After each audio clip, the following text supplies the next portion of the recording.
David and Tola never shouted about money, but one day, during an argument, David said, "This is my money. I paid the bills, right?" Tola never forgot about it. After that, she started keeping our own quiet savings. He started moving money into an account she didn't know about. There were no scandals, just adjustments. Then there's Marcus and Imani. They looked financially mature, very strategic, very calm. But Marcus had an account she didn't know existed, and Imani had cash reserved he never asked about. Because when he once said, "Just trust me," all she heard was, "Don't ask questions." And when she once carried the household alone, all he heard was, "You can't provide for us." Now, both couples look fine, right? But financially, they're building protection, not partnership. And here's the uncomfortable truth. Nobody wakes up in a healthy marriage and decides to hide money. Financial secrecy is not the problem, it's the symptom of a greater issue. When a spouse hides money in marriage, it is rarely about greed. It's usually about fear. Fear of control, fear of being drained, fear of being powerless, fear of being trapped. Financial secrecy is not the disease, it's the symptom of a greater problem. So instead of asking, "Why are you hiding money?" maybe the better question is, what in this marriage made hiding feel safer than honesty? Intelligent kind of buzz for the heart and the thinking mind. Marriage culture, commentary too. Life in the diaspora explain for. Welcome back to Yinka's Pepe Talks. Real talk, real life, no sugarcoating. Today we are breaking down financial dishonesty in marriage, not from gossip, not from surface advice, from psychology, from power dynamics, from maturity, because money will expose what romance tries so hard. Transparency requires safety. Before we talk about money, understand this. Transparency only exists where there is no psychological safety. If honesty leads to punishment, shaming, emotional withdrawal, control, mockery, transparency will shrink. No adult will repeatedly expose themselves where exposure is weaponized. If a man takes the car key when he's offended, if he demands job resignation to correct attitude, if he locks a shop, the store he opened for his wife to enforce submission, he has created conditional access. Access based on mood is not leadership, it is dominance, and dominance produces quiet insurance policies. She may not argue, but she will adjust. Financial power imbalance. Money carries influence. When one spouse constantly reminds the other, "I bought this. This is my money. You depend on me." You are not building unity, you are building hierarchy. And adults do not thrive in hierarchy marriages. When provision becomes superiority, the other partner starts thinking long-term protection. Secrecy often begins where dignity is threatened. Irresponsibility also creates secrecy. Now let's balance this. Some husbands hide money not because they want power, but because they feel financially unsafe. If a wife repeatedly spends impulsively, competes on social media, misses saving conversations, upgrades lifestyle with every income increase, that creates anxiety for the man. And these patterns here. Number one, secretly sending large sums to extended family without discussion.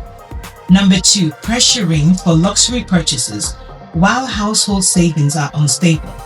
At some point, the husband begins to think, if everything is visible to this woman, nothing will remain, so he hides it. Not from wickedness, but from perceived instability. Both sides must own their contribution. Ego and respect. Here is a deeper layer. Financial dishonesty often mirrors wounded respect. If a man feels his vision is constantly dismissed, his efforts are minimized, his leadership is mocked, he may begin detaching financially. And if a wife feels controlled, reduced to dependency, punished for independence, treated like a subordinate, she may begin building silent autonomy. Money becomes the battlefield when respect collapses. The real root fear. Underneath most financial secrecy is fear. Fear of being controlled, fear of being drained, fear of being left powerless, of being trapped, of being unprotected. When fear enters marriage, openness exits quietly. You can't argue transparency into someone who feels unsafe. Different financial structures, no one way. Now, let's get practical here for a minute. There is no universal financial system for marriage. So stop looking for a holy template because there is none. Some couples combine everything, full joint account, all income in one place, all bills and goals funded together. If that works for you, excellent. But that system only works when both are mature and neither weaponizes money, or that's just the way they decide to do it. Other couples use hybrid system, joint account for household expenses and long-term goals, personal accounts for discretionary spending. This model protects vision while preserving individual dignity. Then there are couples who maintain separate accounts altogether and divide the financial responsibilities. One may handle the mortgage and utilities, the other handles groceries and school fees, whatever works for your marriage. The goal is that there has to be clarity and shared vision. The bank structure is not the issue. The character structure is.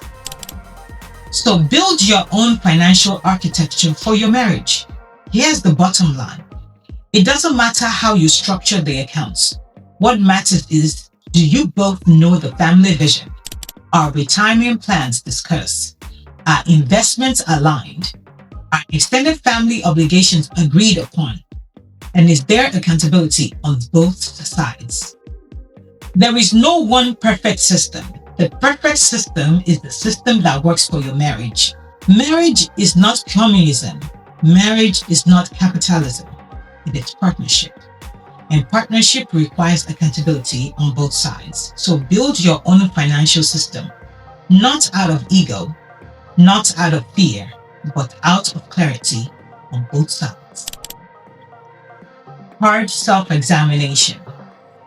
Before accusing your spouse, ask yourself, do I punish disagreement? Do I overspend irresponsibly?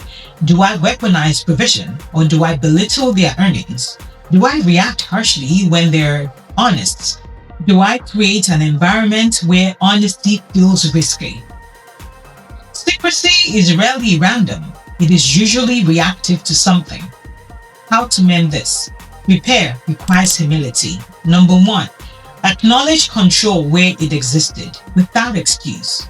Number two, admit financial irresponsibility where it existed without defensiveness. Number three, do a financial reset. All income, all debts, all obligations. Transparency must be mutual. Number four, establish structure that works for your marriage.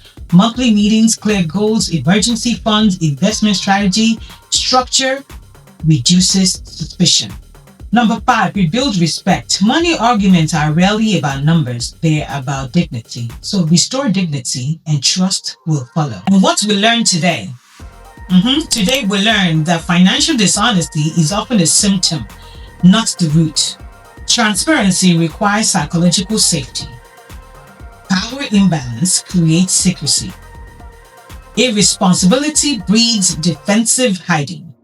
Ego wounds influence financial behavior. Fear is usually driving the secrecy, and there is no one financial model. Build your own. Accountability and shared vision matter more than structure. A wife cannot trust you if you weaponize provision. A husband cannot trust you if you sabotage the future with reckless spending. Rounding this up, money exposes the health of a marriage quickly than anything else. If there's something I didn't touch on or I missed, or you've lived through this from either side, please feel free to email me at yinkuspepetalks@gmail.com or DM me on Facebook, TikTok, or Instagram at yinkuspepetalks. Let's keep these conversations honest and elevated because pretending solves nothing. Absolutely nothing. Until next time, this is Yinkus Pepe. Intelligent kind of buzz, what a hard and the thinking mind. Marriage culture, commentary too. Life in the house for I explain